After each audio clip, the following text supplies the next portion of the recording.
porque las dos tesis anteriores, que han sido dejadas por el momento de lado, ya habíamos anticipado su contenido en otras conversaciones que hemos tenido con ustedes. Una de ellas es la que destaca la distinción que hay que hacer cuando se hace un examen del ente físico entre la noción de sustancia formal, que es una noción fundamentalmente espiritual, racional, y la idea de que todo cuerpo ofrece también a la consideración del físico, especialmente, un aspecto accidental de su realidad, que es la cantidad, que permite tomar con respecto a ese cuerpo medidas. Digámoslo de una manera más ilustrativa. En realidad todo cuerpo tiene dimensiones, y estas dimensiones son mensurables. La posibilidad de establecer medidas en torno a la realidad corporal da nacimiento a una ciencia física, matemática, que tiene como fundamento, como objetivo, el cuerpo físico en tanto mensurable, en tanto está, diríamos así, determinado por el accidente cantidad. Cuando uno pregunta a los escolásticos qué quiere decir o qué es la cantidad, nos dicen una cosa que es interesante rescatar en esta oportunidad. La cantidad está formada por la constitución difluente de las partes de un cuerpo. ¿Qué quiere decir difluente? Quiere decir que las partes de un cuerpo se encuentran una al lado de la otra sin integrarse. Si todas las partes se subsumieran en una sola parte, no habría dimensiones. Pero como las partes constitutivas de un cuerpo no se subsumen en una sola, sino que se realizan, se constituyen una al lado de la otra, forman al mismo tiempo la cantidad de este cuerpo, que puede ser esa cantidad continua, en el caso que da nacimiento a la geometría, o discontinua en el caso que da nacimiento a la matemática. Hay pues un estudio de los entes físicos que se llama física matemática, que está fundado precisamente en este accidente, en esta condición propia de los cuerpos. La ciencia física matemática se funda en esta, pero no son las únicas ciencias físicas, porque se puede también hacer una investigación en torno a las realidades constitutivas del ente físico, fundándonos en la noción de causa o de forma sustancial, y que esto era el elemento propio de la física tradicional aristotélica. Esa enorme discusión que se suscita en la Edad Media en torno a la nueva física que se viene constituyendo. Fíjense que tanto Galileo como Copérnico como Newton son herederos en alguna medida de especulaciones físicas que ya se habían hecho en la Universidad de París y en la Universidad de Oxford con mucha antelación. Y existen una serie de nombres que han sido rescatados especialmente por el estudioso de la física Pierre Diane en Francia, que son nombres que han anticipado en gran parte las ideas que posteriormente han sido desarrolladas por Galileo, por Copérnico y por Newton inclusive. Es decir, muchas de estas cosas eran ya conocidas con una cierta anticipación desde el siglo XIV en la Universidad de París y en la Universidad de Oxford. La ciencia físico-matemática tiene, pues, como objeto propio de ella, el ente físico en tanto es mensurable, en tanto está afectado por la cantidad. Y la ciencia física aristotélica tiene por núcleo central de su inteligibilidad a la diríamos, forma sustancial del ente físico. Son dos ciencias que tienen sus objetivos propios, que pueden desarrollarse paralelamente sin encontrarse jamás, y sin que haya entre ninguna de las dos absolutamente ninguna posibilidad de contradicción. La ciencia física matemática tiene pleno derecho a su desarrollo como la otra. El que muchos cultores de la ciencia física matemática hayan creído que con esa física quedaba completamente oscurecida o obsoleta la vieja física aristotélica es cosa de ellos. Errores que generalmente los científicos padecen porque se enamoran de su propia ciencia y les parece que las otras ciencias que no obedecen exactamente al mismo clima epistemológico no son ciencias. Vamos ahora a iniciarnos en lo que constituye la biología de Aristóteles. Dice, corpora dividitur bifalia. Los cuerpos se dividen en dos tipos. Unos, pues, son vivos, otros carecen de vida.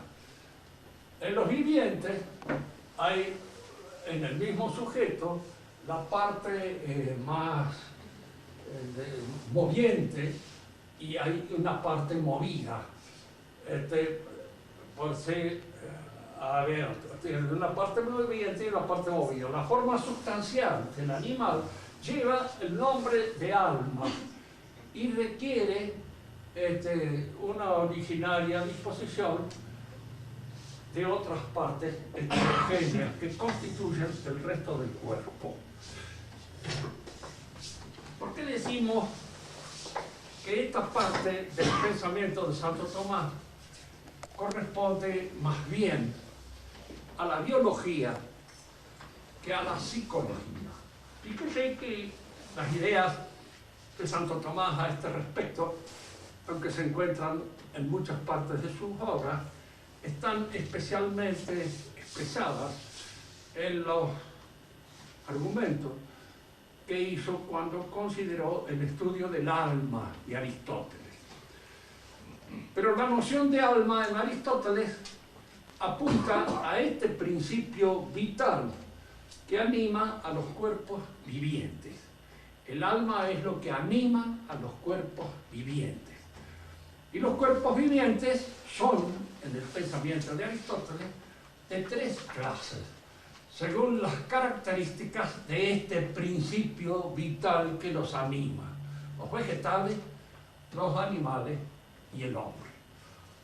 Si alguien de ustedes pregunta si en el pensamiento de Aristóteles y de Santo Tomás los vegetales tienen alma, sí que sí.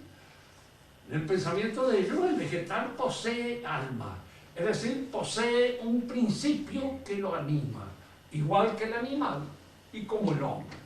La distinción entre unos y otros de estos principios vitales se hará a partir, diríamos así, de la observación del ente viviente.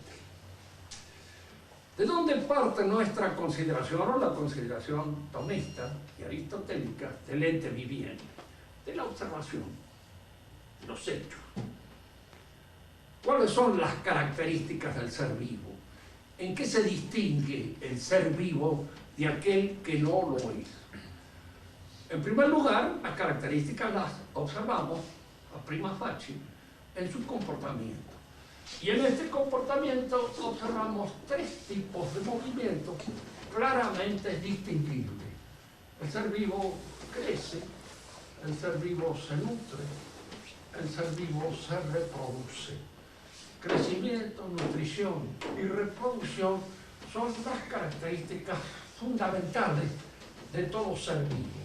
Y estos tres movimientos son movimientos perceptibles a simple vista, por la experiencia que el hombre tiene de estos entes. Se los observa, se ve que crecen, ve que se nutren y se ve que se reproducen.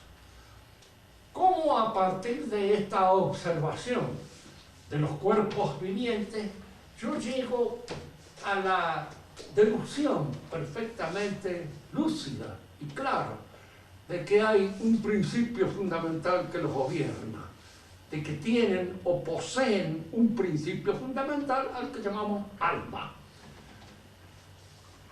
Si yo observo que los movimientos de crecimiento, los movimientos de nutrición y los movimientos de reproducción de todos los seres vivos están gobernados, están dirigidos por un principio que los ordena y los limita según exigencias de la especie, me doy cuenta de que hay un principio ordenador, un principio que establece el vínculo entre estos movimientos. Quiero decir, un ser vivo no crece hasta que revienta, ni se nutre hasta que se muere, ni se reproduce en cualquier momento de su existencia. Hay en el movimiento de crecimiento, hay en el movimiento de nutrición y hay en el movimiento de reproducción una regulación. Y esta regulación significa gobierno. Y el gobierno en estos principios está dado precisamente por el alma.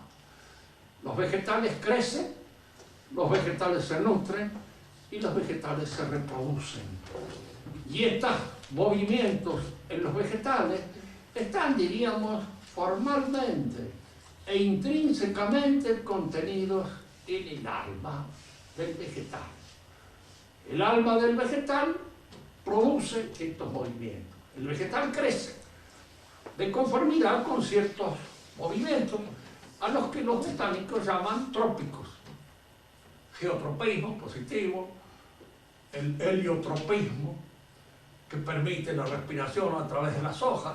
Todos estos tropismos significan movimientos propios del vegetal, que se mueven, se realizan, se ponen en ejecución frente al estímulo inmediato que cada uno de ellos sufre en la situación en que se encuentra. Así el geotropismo es la inclinación o el movimiento propio de las raíces hacia la tierra, que es la que favorece la nutrición del vegetal. Diríamos que en el vegetal hay otros tropismos más que explican su crecimiento. Y al mismo tiempo hay movimientos que explican su manera de reproducirse. En el vegetal hay una reproducción que no se produce por una selección, ni se produce por lo que podríamos llamar un eros de las plantas. A pesar de que las flores son muy bonitas y que pueden atraer a las abejas y que las abejas luego, diríamos, favorecen la reproducción de las plantas, no hay en ellas que nosotros advirtamos ninguna inclinación erótica especial. Hay botánicos que son en este sentido más románticos y que encuentran indudablemente esta cierta inclinación en el erotismo vegetal. Pero yo creo que hay aquí más imaginación que conocimiento cabalmente tal. Entra allí un poco más la poesía que el saber auténticamente científico. El vegetal es el ser que se encuentra en un medio, en un ambiente. Diríamos así, está fijo en él, está detenido en él, recibe todas las influencias del ambiente, no puede modificarlo. Si el ambiente se le hace difícil, pues padece hasta la muerte las dificultades que el ambiente le produce. El animal tiene otro principio que afecta a todos estos movimientos. Diríamos que estos movimientos del vegetal se encuentran en el animal, pero intrínsecamente perfeccionados, cada uno de ellos, por la presencia de un nuevo principio activo, que es el conocimiento sensible.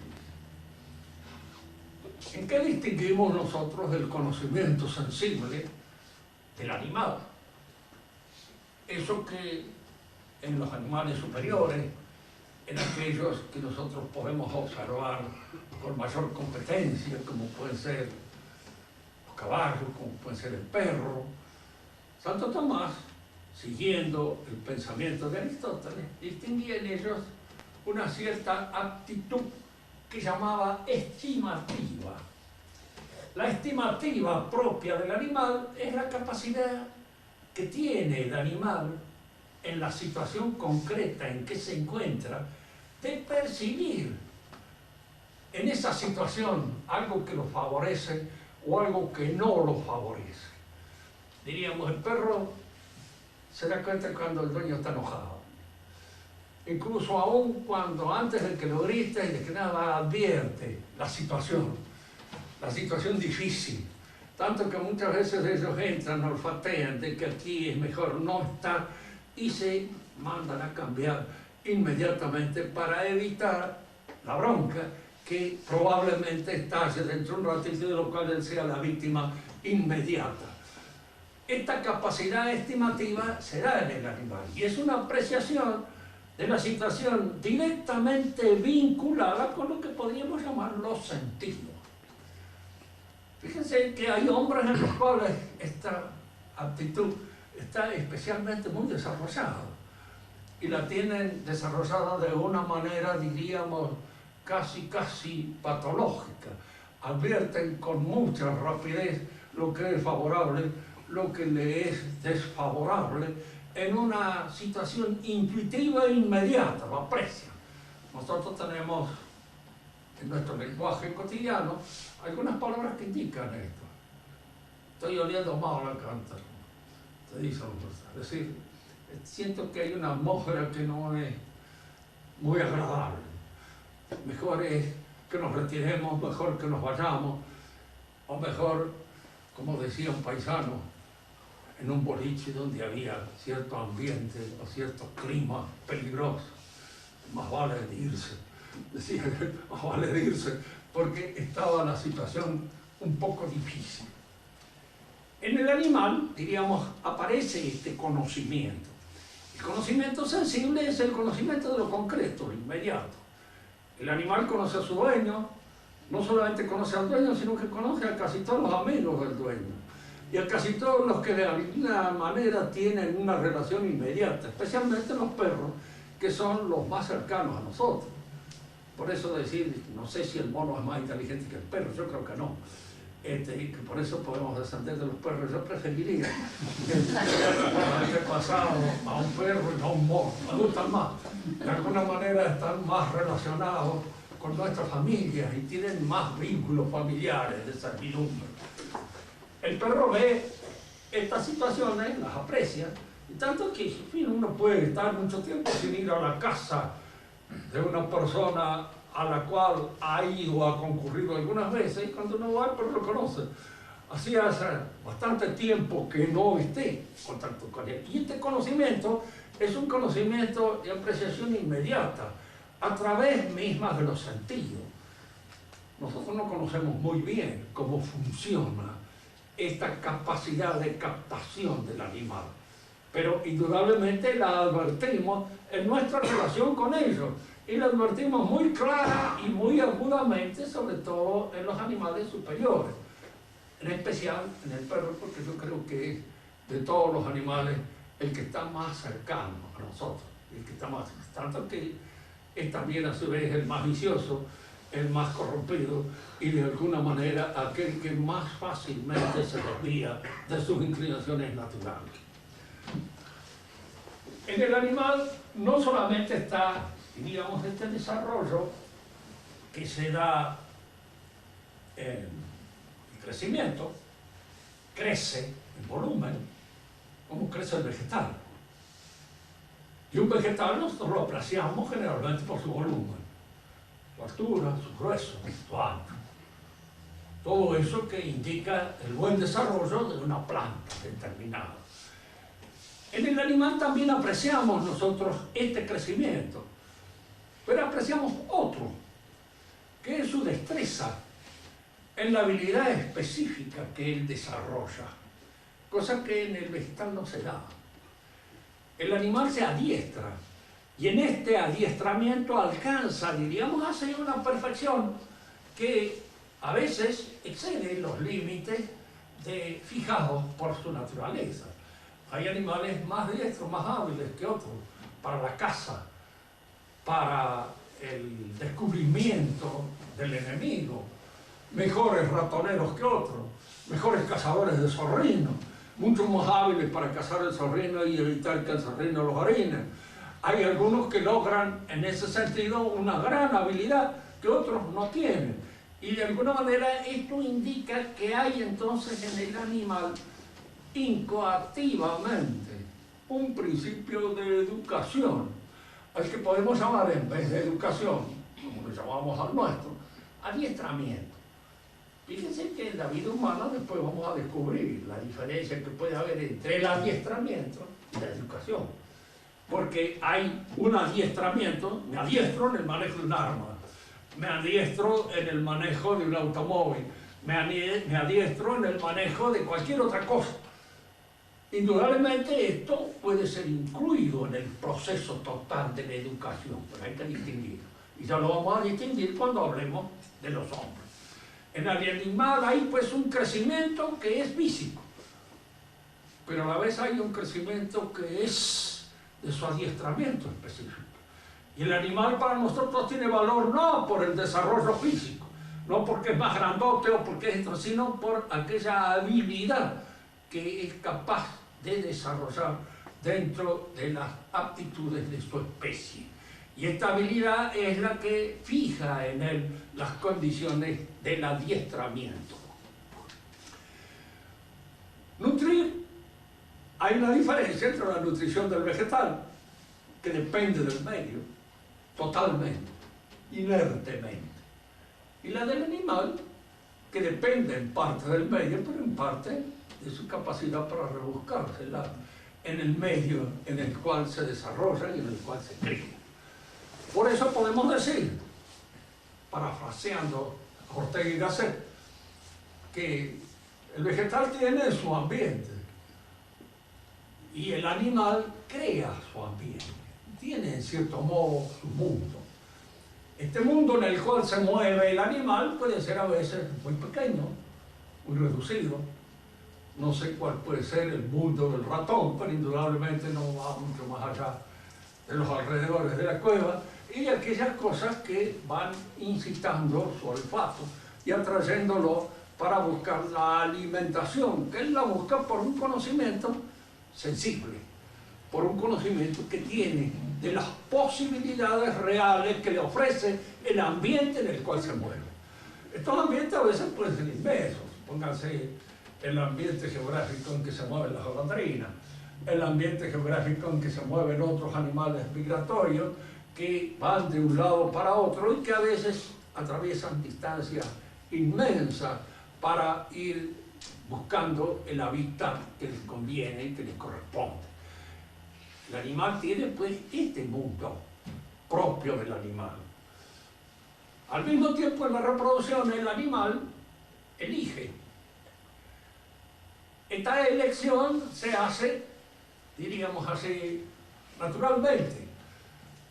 Hay animales, especies monógamas, y que lo son de una manera, podríamos decir así, casi, diríamos, enternecedora, porque dependen tan absolutamente de la compañera que cuando uno fallece, el otro poco tarda en seguirlo también al otro mundo. Hay en los animales esto, en otros animales no, pero en general hay ciertas preferencias. Yo tengo una experiencia sufrida en el campo, por ejemplo, entre los padrillos yeguarizos, criados en manada, tienen un grupo de yeguas para ellos y no admiten ninguna más, nada más que ese grupo de yeguas. Tanto que cuando crecen mucho, en el ámbito, diríamos así, de la yeguada, expulsan las nuevas, las echan. Digo esto saliendo un poco al encuentro de esa idea que tiene Freud, cuando él habla de que el hombre, que al principio vivía también en manada, y entonces el hombre viejo acaparado a todas las mujeres para él. Y entonces va creando un ámbito de resentimiento en todos aquellos que van quedando un poco fuera de estas selecciones. Cosa que no sucede con los animales. No sé de dónde habrá sacado él esta noción o esta idea, pero entre los animales no pasa eso. Sí, entre los animales criados de una manera contraria al ámbito en el cual deben desarrollarse, es decir, criados por el hombre. Si el hombre sustrae el padrillo a la manada y lo cría solo, ¿no? Entonces ese ya no es, diríamos así, no elige un grupo selecto determinado, sino que cualquiera. En ese sentido se parece mucho a los hombres también, que no tienen una fijeza muy grande en la selección y entonces tienen un amplio panorama de su selección, pero esto se produce como consecuencia de una alteración provocada en los instintos por el desarrollo en prisión, por el desarrollo diferente del hábitat natural en que podía desarrollarse. El animal entonces no come igual que el vegetal y no se reproduce igual que el vegetal. Tiene elección. Hay en el animal un principio de eros. Este principio de eros en algunos se da con mayor preferencia que en otros, pero de alguna manera en ellos se establece. Y este eros está determinado, fijado por el crecimiento de cada uno de ellos. No aparece en cualquier época, ni se limita, diríamos así, a cualquier espécimen del sexo opuesto, sino a aquellos que están precisamente en condiciones de poder procrear. El principio entonces que difiere al animal del vegetal es este del conocimiento sensible. Y aquí es donde el pensamiento escolástico, esto no está en Aristóteles, ni está en Santo Tomás tampoco, pero está en los seguidores de Santo Tomás, y que de alguna manera son los que han colaborado en el perfeccionamiento de esta línea de pensamiento. ¿Cómo se encuentran estos tres principios fundamentales dentro de este nuevo principio que viene en alguna medida a perfeccionarlos intrínsecamente con una perfección nueva? De tres maneras puede estar una cosa en otra, dicen los escolásticos: virtualmente, formalmente o eminentemente. Cuando una cosa está virtualmente en otra, pues cuando está en potencia, como el árbol en la semilla. En esta semilla de olmo hay un olmo indudablemente contenido, pero ese olmo está virtualmente en esta semilla. Formalmente está cuando está con todas las perfecciones que le corresponden por naturaleza. Si ustedes ponen un bisturí en mis manos, ese bisturí es un bisturí y está formalmente en mis manos. Pero indudablemente si lo colocan en las manos de un buen cirujano, allí está eminentemente contenido. ¿Por qué? Porque intrínsecamente el instrumento está perfeccionado por el hábito del cirujano. Y el hábito del cirujano, al manejarlo, introduce en el instrumento la perfección de su ejercitación, de su conocimiento. Le da a ese instrumento una perfección que formalmente no tiene, pero que la tiene cuando se encuentra en la mano de aquel que en alguna manera sabe llevarlo adelante. Supongamos, por ejemplo, estos tres movimientos que en el vegetal se encuentran formalmente determinados, porque el vegetal crece, se nutre y se reproduce. Pero en el animal están intrínsecamente perfeccionados por el conocimiento. Y entonces están eminentemente contenidos en el conocimiento del animal. El animal crece de una manera más perfecta que el vegetal, porque no solamente crece en volumen, no solamente crece físicamente, sino que se adiestra y crece en aquella capacidad específica que lo determina como especie. La reproducción lo mismo. En el vegetal se da pues de una manera formal, se reproduce de acuerdo con las leyes propias de su naturaleza. Pero en el animal hay ya un principio de ego, un principio de selección. Bien, acá entramos nosotros ahora en el hombre. ¿Cómo estos tres movimientos se dan en el hombre también? Están en él. más todavía está el conocimiento sensible.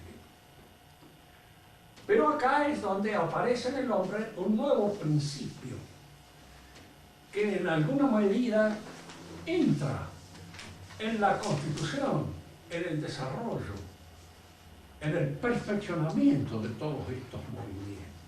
Y este nuevo principio es lo que nosotros podemos llamar el alma racional, pero también podemos llamar, de acuerdo con una nomenclatura tal vez más moderna, pero que tiene su tradición, el espíritu. En el hombre hay espíritu. Y el espíritu es un principio que de alguna manera va a intervenir en la economía de todos estos movimientos. Y al intervenir en la economía de todos estos movimientos, los hace partícipe de su perfección propia. Aquí es donde conviene examinar esto. Es decir, el hombre no crece como un vegetal, ni tampoco solamente como un animal. Al decir que crece como el hombre, reiteramos una verdad que está fundada, pero crecer como un hombre significa alcanzar una perfección que es propia, aquella que está señalada por el espíritu del hombre, que es el conocimiento. Y a través del conocimiento, el hombre penetra en la inteligibilidad del mundo.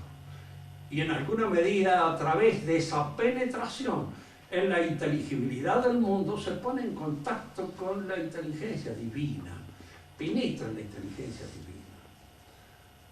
No se olviden aquel dicho tradicional de la Iglesia: toda autoridad viene de Dios, pero toda autoridad se funda en el conocimiento. Nadie habla de la autoridad de un caballo, nadie habla de la autoridad de una avalancha, aunque tienen poder, no tienen autoridad. ¿Por qué? Porque no tienen conocimiento. Porque la autoridad lo da el conocimiento. Y como el conocimiento es participación de la inteligencia humana, de la inteligibilidad de las cosas creadas por Dios, es participación de la inteligencia divina. Y por eso esta participación de la inteligencia divina puede ser mayor o menor. Y esa mayor o menor cuantía de la participación de nuestra inteligencia en la inteligencia divina es la que hace una mayor o menor autoridad. Es la que da una mayor o una menor autoridad. Y por eso la Iglesia, cuando dice que toda autoridad viene de Dios, no quiere decir que viene Dios acá y le dice: usted tiene, lo señala con el dedo. Generalmente no sucede eso. ¿De dónde nace la autoridad? Del conocimiento. ¿Y el conocimiento de dónde nace? De nuestra participación en el conocimiento de las cosas establecidas por Dios, de la naturaleza de Dios. Y ahí es donde surge la autoridad. Después hablaremos un poco más extensamente de esto. Por el momento nos limitamos a exponer esto. ¿Cómo este nuevo principio interviene en todo esto? El hombre crece, pero crece como hombre. Y este crecimiento como hombre significa, diríamos así, la inserción del hombre en este mundo de la cultura, que tiene dimensiones extrañas que los animales no conocen. Los animales no tienen historia. El hombre tiene historia, conoce historia, conoce lo que sucedió y conoce lo que está pasando en un ámbito más o menos amplio, según su información, según su capacidad de ponerse en contacto con el mundo en el cual está viviendo. Y este mundo en el cual el hombre vive es un mundo lleno de significaciones. Yo soy miope en un grado bastante grande, pero veo más que un lince, porque en un momento determinado el lince puede no ver que ustedes lo están escuchando, lo están atendiendo, lo están mirando, lo están pensando en lo que ustedes dicen. Y esas cosas, esas significaciones nosotros las observamos alrededor nuestro. Lo vemos. Vemos en la cara del fulano tal si tiene cara de gente decente, si tiene cara de sinvergüenza, si tiene cara de cualquier cosa. Observamos, vemos. Cada una de esas cosas se nos manifiesta, los rasgos. Y esas cosas son apreciables. Por eso que en el animal se llama estimativa y que en el hombre Santo Tomás la llama cogitativa, porque está dependiendo no solamente de los sentidos, sino también de la inteligencia concreta en el acto mismo del conocimiento. Porque la inteligencia se asoma, es decir, nosotros no vemos solo con los ojos, vemos con nuestra inteligencia. Los ojos son de alguna manera ventanas abiertas a la realidad, pero ventanas en las cuales se asoma la inteligencia. Y fíjense que no solamente la inteligencia nuestra se asoma todo lo que somos, nuestra cultura, nuestros conocimientos, nuestro perfeccionamiento, todas aquellas cosas que hemos alcanzado a hacer, a realizar, están de alguna manera puestas en el acto de comprensión, de observación que en este momento nos constituye. El hombre entonces crece de manera distinta y se nutre de manera distinta al animal. No suele ser un halago decir que un hombre come como un animal. Suele ser precisamente una falta de halago. ¿Por qué? ¿Qué quiere decir esto de que el hombre come de manera distinta que el animal? Porque el hombre en el acto generalmente fisiológico, y en todos los actos fisiológicos, él trata de poner ciertos recaudos de tipo espiritual. Trata de adornarlos o bien mediante el arte o bien mediante la religión. Es curioso advertir esto. El acto de comer siempre ha sido en todas las sociedades humanas un acto religioso. Menos en las sociedades nuestras, que son las sociedades laicizadas, de alguna manera, por este proceso revolucionario que hemos padecido. Pero son las únicas sociedades. Siempre, para el hombre antiguo, comer era un acto religioso. Comer del mismo pan era ya casi una cierta hermandad, una participación de algo que constituye el alimento de cada uno. Ahora fíjense, el alimento siempre fue considerado por el hombre antiguo, por las más viejas razas, como un sacrificio. Porque es algo que evidentemente se inmola, ¿verdad? Pongamos la lechuga que pasa a ser de alguna manera alimento nuestro. Acá como lechuga termina, se inmola y se espiritualiza al convertirse en alguna medida en hombre. El sacrificio antiguo es este sacrificio que va de lo bajo a lo alto, que surge de la naturaleza, que surge de lo que está, diríamos así, en una línea ontológica inferior a nosotros y sube hacia nosotros, para espiritualizarse en nosotros. La idea del sacrificio antiguo es esa. Si ustedes quieren pensar en el sacrificio de la mesa, pueden pensar que acá el alimento ahora no es el que va de lo bajo a lo alto, sino el que viene de lo alto y nos levanta hasta él. Es el nuevo sacrificio. Este es el cuerpo y la sangre del nuevo sacrificio del eterno testamento, de la eterna alianza del hombre con Dios. Les explicaba esto para indicarles cómo, diríamos, este acto simple de manducación en el que el hombre, diríamos así, se alimenta, tiene en el hombre una repercusión espiritual. O es por ornato, uno juzga a veces de la buena educación de una niña en la forma en cómo maneja los cubiertos. Nos atenemos pura y exclusivamente al aspecto estético. Pero la pregunta es esta, ¿por qué? ¿De dónde nace eso? ¿Por qué se le impone al hombre esa necesidad de adornar un acto que es fisiológico precisamente? Para que no se manifieste lo fisiológico en toda la crudeza animal. El hombre lo hace intervenir en una relación más alta, le da un contenido más elevado, con el objeto precisamente de sacarlo de ese nivel en el cual el acto bruto se realiza. El hombre come de otra manera. Ya vamos a hablar más adelante, cuando hablemos del cristiano, cómo aparece un nuevo principio espiritual que hace que todas estas cosas entren en una participación más íntima con un orden sobrenatural. Pero no nos adelantemos. Mantengámonos por el momento en este orden humano. El hombre entonces no come como los animales. En la alimentación hay una exigencia de orden espiritual que nace de su naturaleza espiritual. Y podríamos decir que esta exigencia de orden espiritual es la que explica el vestido. Se ha tratado muchas veces de explicar que el vestido viene porque el frío, porque hay lugares donde uno se sacaría hasta el cuero, el calor que hace. Y sin embargo se anda vestido, se tatúa o de alguna manera, diríamos, hay un ornato que trata de presentar la naturaleza del hombre en los aspectos más espirituales.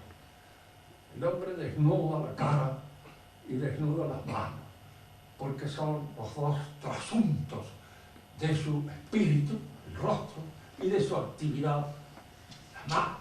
Son los dos que aparecen, diríamos, ante los demás. Y son las cosas que uno ofrece a la consideración de los otros. Y no ofrece aquello que pertenece a su intimidad. La desnudez no es natural en el hombre. Los nudistas consideran que es natural, pero tienen una idea de la naturaleza un poco reducida.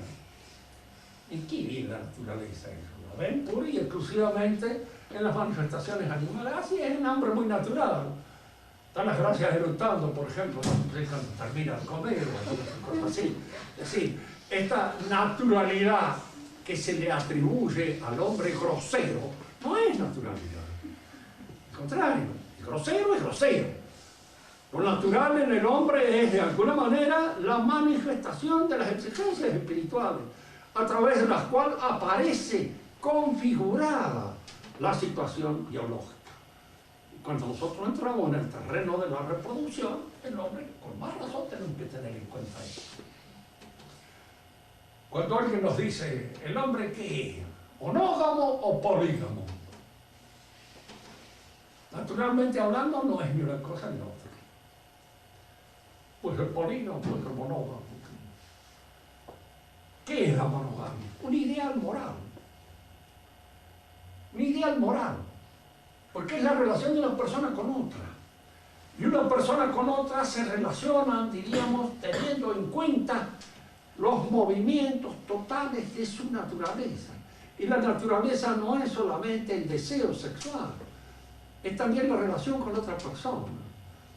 Eso que en el buen latín viejo se llamaba la aptitud para la conversación, cuando Santo Tomás habla de la prohibición del insecto, por ejemplo, él dice que es algo grave, feo, porque impide la conversación.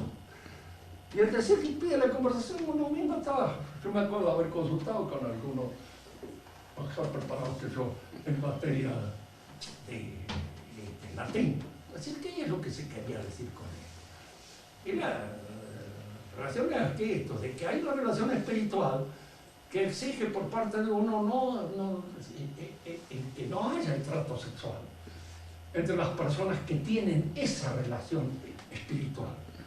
Porque el trato sexual trae como consecuencia otro tipo de relaciones, que no es solamente aquella en que debe mantenerse entre un padre y una hija, o un hijo y una madre, entre los hermanos o entre cualquier otra persona, en los cuales el tipo de comunicación debe ser sostenido en un nivel de mayor altura espiritual. Y a esto se refiere eso de la conversación. El hombre no es ni polígamo ni monógamo, por naturaleza, así, digamos, instintivamente. Puede ser una cosa u otra, pero lo es por el ideal moral.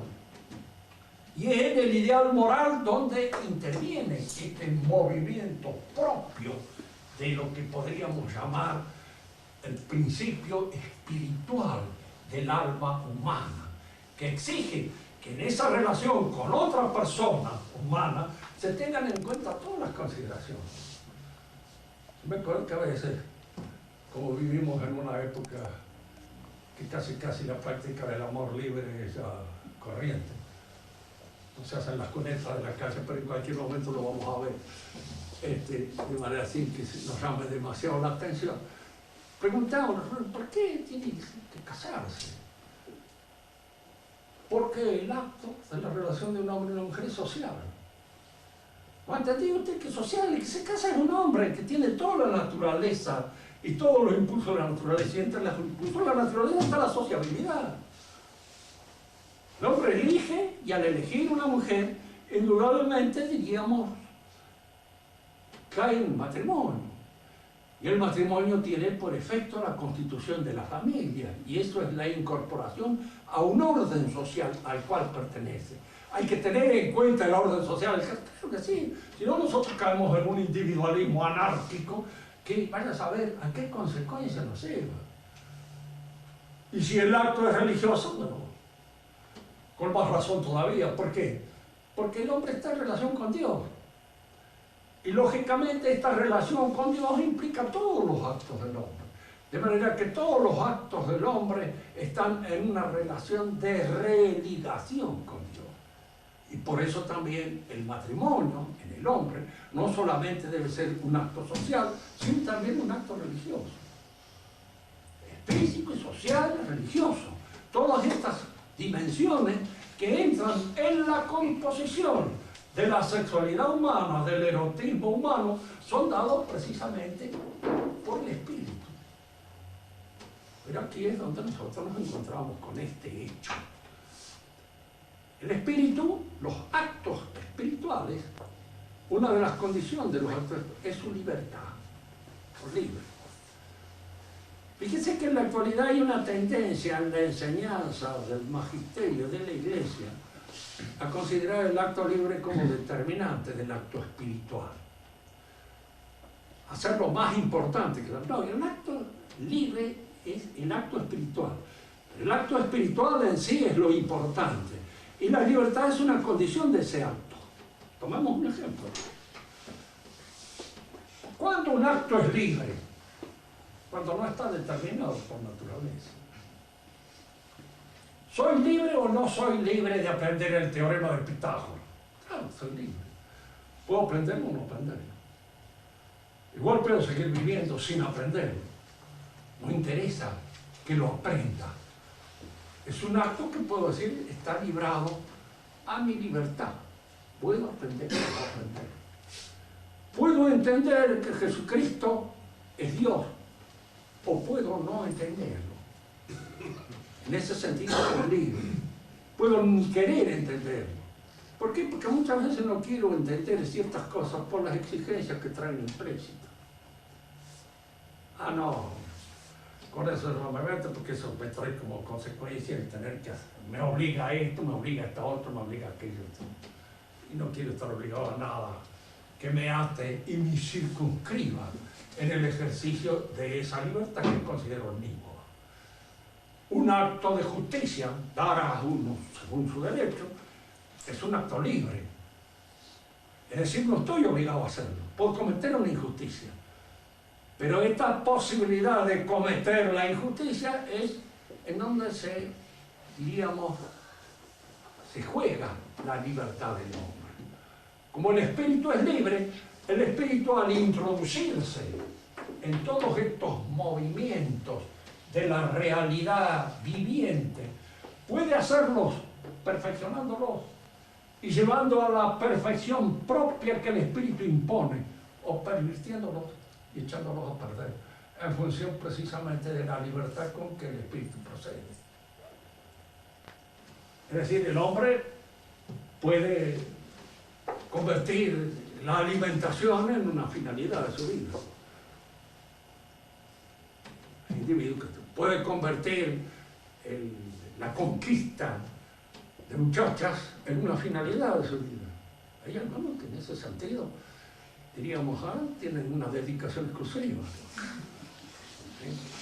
En alguna oportunidad había un amigo que le decía a otro, sí, dice, vos andás con tu lana, está.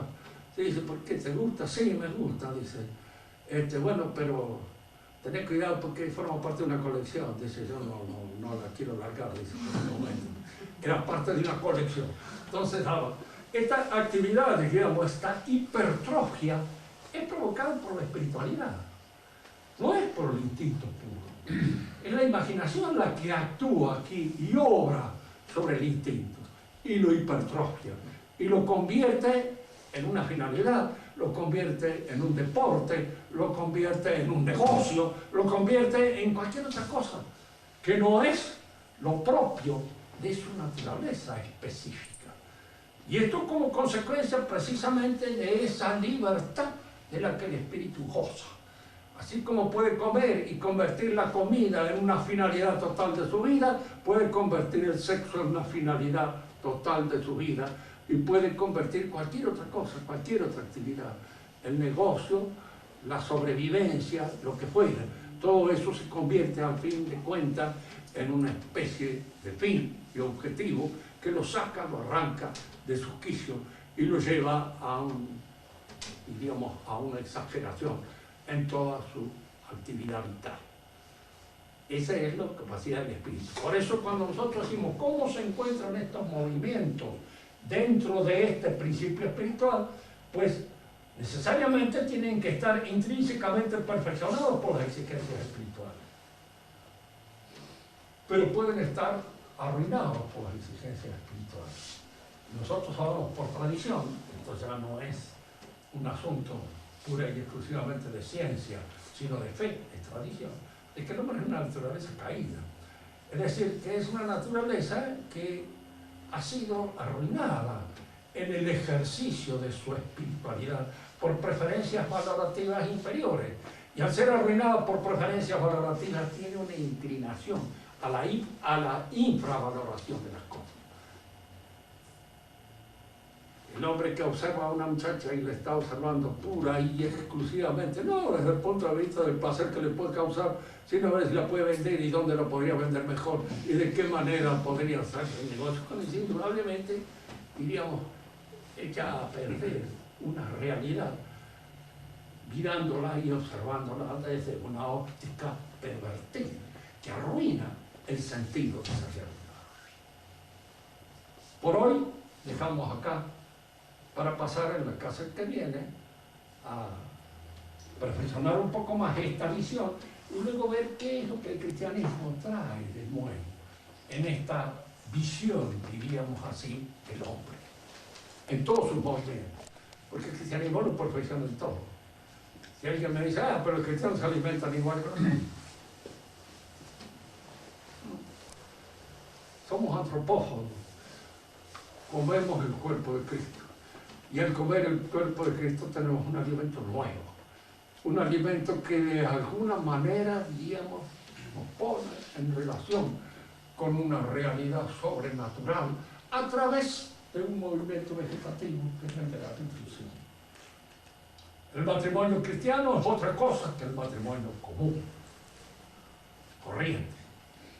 Y el crecimiento del cristiano es también diferente al natural, porque no se trata ya solamente de crecer en orden a aumentar la perspectiva del mundo en el cual uno se mueve, sino también de observar este otro mundo al cual estamos encaminándonos como itinerante y que es un mundo que nos ofrece la fe. Si quiere hacer alguna pregunta, la profesora, vos qué tienes. Sí, Clarita. Confío en ti. Cuando Aristóteles habla del alma, ¿no es cierto? O sea, es la misma alma que habla Santo Tomás, eterna, todo. ¿Cómo? Es el alma como de Santo Tomás, o sea, que es eterna, inmortal Sí. o no. Bueno, hay una cosa, ¿no es cierto? Cuando Aristóteles también considera que el alma es inmortal. Hay en la enseñanza de Aristóteles una cosa que ha llevado a veces a una cierta interpretación doble. Porque por un lado considera que la inmortalidad del intelecto es único para todos. Da a entender en ciertos textos. Es como si dijéramos nosotros nos inmortalizamos al asumirlo en el intelecto agente universal. Pero en otros lados esto aparece criticado por él mismo y en cierto modo diríamos en apoyo de la posibilidad que tiene el hombre de sobrevivir a la muerte física. En función precisamente de esta aspiración al orden inteligible. No olvidemos que Aristóteles al fin de cuentas era platónico, y en Platón la inmortalidad del alma es fundamental, tanto que el hombre es el alma inmortal. Ahora, existe la posibilidad de probar, diríamos de una manera racional, la inmortalidad del alma. Yo creo que hay razón, ciertamente. Y que estas razones tienen un cierto valor que se examinará en la debida oportunidad cuando nos toque desarrollar este tema. Pero creo que hay razones que en Aristóteles estaban también, ¿sí? Porque los antiguos creían en la inmortalidad de la alma. ¿Recuerdan ustedes el diálogo de Sócrates cuando le dicen a Sócrates que él se puede salvar de la muerte porque ya tienen sobornado a la mayor parte de los que lo custodian? No se olviden que vivían en democracia. Entonces el soborno era casi universal. Ya habían pagado a la mayor parte de los custodios y Aristóteles tenía la posibilidad, de Sócrates tenía posibilidad de ir, y él dice: ¿qué hago yo a mi edad lejos de los dioses que me criaron? ¿Y cómo me presento en el otro mundo ante las leyes que me hicieron vivir? Y él las personifica, las leyes. Personifica, las leyes son divinas en general para todo el pensamiento antiguo, tradicional y pagano. Son divinas y tienen formulación divina, nacen en el principio dictadas por los dioses o por Dios.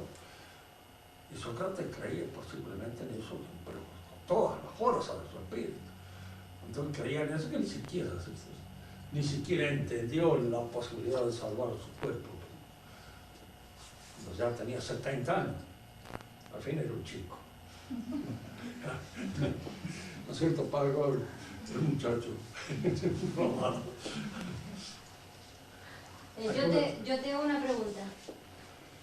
Si la libertad espiritual, en algunos casos la libertad espiritual, si en algunos casos soy libre, como en el caso de Pitágoras, puedo entenderlo o no entenderlo. Pero en el caso de la justicia, puedo hacerlo o no puedo hacerlo, pero no hacerlo no es la misma consecuencia que no entenderlo. Entonces no soy tan libre. Sí, bueno, pero hay una cosa, ¿no es cierto? No está determinado a hacerlo. Hay una obligación moral, como puede haber obligaciones de carácter legal. Hay una obligación. Pero a veces esa obligación fácilmente se supera. No la tengo en cuenta, por los casos. Me fastidia la cara de fulano de tal y voy a tratar de reventarlo, ya que soy juez, hundiéndolo. Precisamente ahí es cuando se analiza la relación de las pasiones con el acto libre. Hay pasiones que favorecen el acto libre.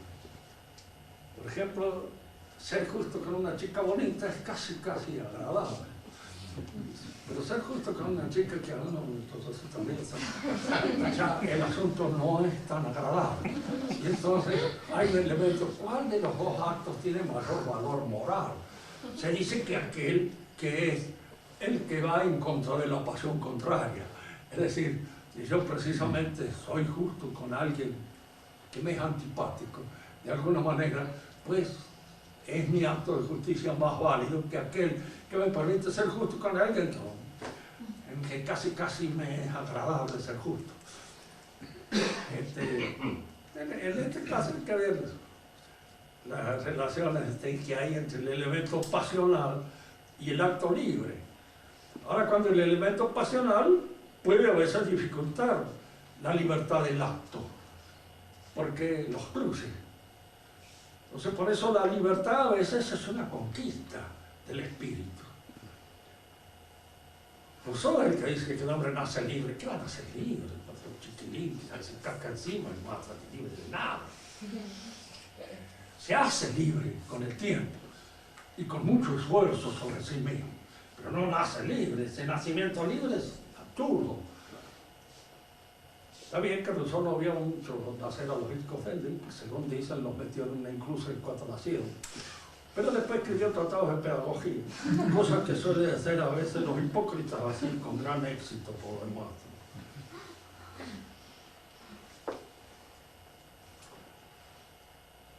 Rubén. No sé si es para esta clase o para la próxima. Usted dirá, el objeto del acto libre, ¿y qué lo perfecciona? ¿Para qué tenemos libertad? ¿Para qué tenemos libertad? Bueno, no. De hecho, el tener el espíritu es al tener la libertad. Porque el espíritu es, diríamos, una función más noble que las otras funciones que están ligadas a la actividad pura y exclusiva del cuerpo. Entonces el espíritu nos hace partícipes de alguna manera de la libertad de Dios. Dios es libre, totalmente en todos sus actos. Hace lo que quiere. Ahora, indudablemente la libertad de Dios es una libertad omnisapiente. No es la libertad de un imbécil. No que hablar, porque alguno dice, si Dios hace lo que quiere, puede hacer que un pecado no sea pecado. No. Lo que no puede hacer parece que usted no sea imbécil, porque hace preguntas completamente absurdas. Dios es un ser libre en que su voluntad se expresa de una manera inteligente, siempre. Entonces todos los actos de Dios son inteligentes. Están determinados por la inteligencia. Son determinadamente inteligentes, si usted quiere, porque en Él es la inteligencia indudablemente la que predomina y la que guía toda su actividad. Y entonces es una inteligencia que no es erra, es una libertad en la cual no hay fracasos. En la nuestra sí.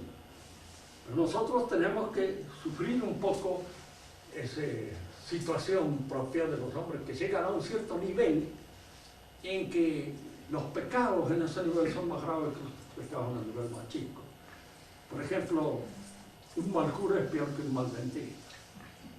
Claro. ¿Por qué? Porque el mal dentista en fin puede arruinarle la dentadura, pero el cura le arruina el alma.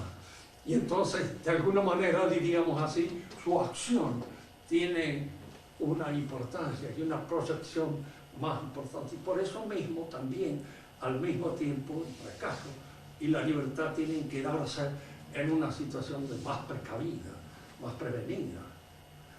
El acto es libre porque no está determinado. Nosotros no estamos determinados, por ejemplo, a salvarnos. Si estuviéramos determinados a salvarnos, esto sería jauja, ¿no es cierto? Porque peor. Por eso yo a veces tenía tentación de hacerme partidario de Taylor de Sardana. Porque para él casi hay una determinación biológica a salvarse.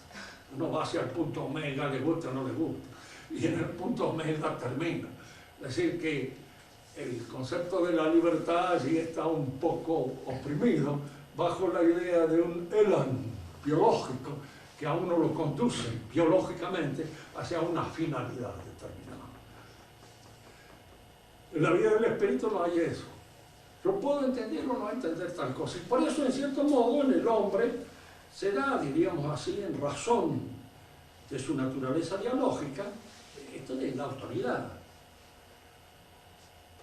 La autoridad es aquella que, de alguna manera, me va ayudando a que mis actos libres vayan, diríamos, adecuándose a las exigencias de mi mejoramiento y mi perfeccionamiento. Por eso están los padres, por eso están los maestros, por eso están los curas, por eso están los preceptores y todos aquellos que en alguna medida ejercen su autoridad. Y tienen la autoridad en tanto tienen conocimiento. Y pierden la autoridad cuando ya no tienen conocimiento. La pérdida de la autoridad es una falta del conocimiento. La idea de un autoritarismo es una idea que está entre los chicos de la... ¿Cómo es? De los centros de estudiantes. Franja Morada. De la mayor parte de la facultad, que hablan de autoritarismo. No hay autoritarismo. Nadie se pasa inteligente. Hay mandonismo. Es decir, el mandón es aquel que precisamente carece de inteligencia y manda de una manera imbécil. Entonces, como manda de una manera imbécil a hacer cosas imbéciles, transfunde y proyecta la imbecilidad a los cuatro años.